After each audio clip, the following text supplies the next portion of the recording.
with a piece of music. It's an idea behind it, a mahuchan, a feeling, an emotion.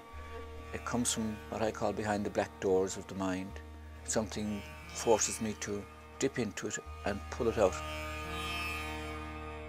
I love the sound the barbs on each hair of a bow makes as it pulls on a string.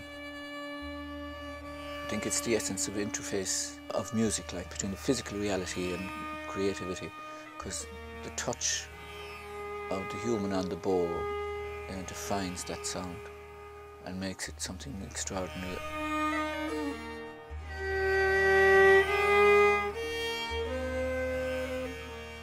You know the way in Irish people say that person is lovely Irish? And in English, that person is lovely English means an entirely different thing. It doesn't happen. It doesn't happen. And it's not just vocabulary, it's like, it's the detail of pronunciation and imagery. Yeah.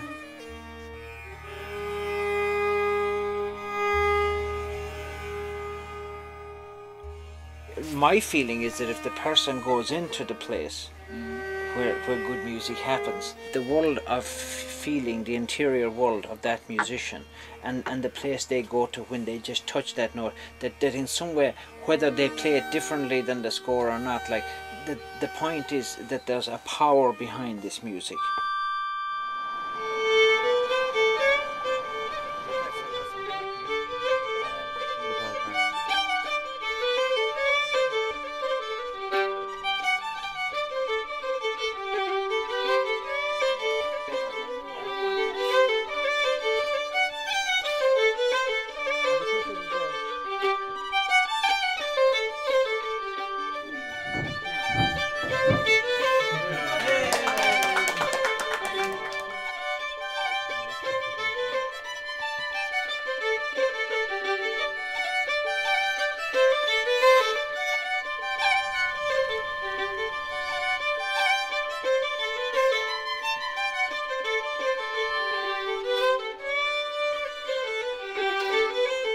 Well, in Western music, there isn't that much improvisation because, by definition, its form will not take variation. Whereas in Irish music, variation is the rule.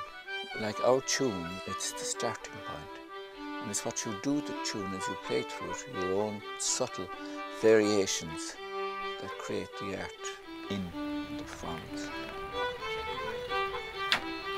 Our brains are flight.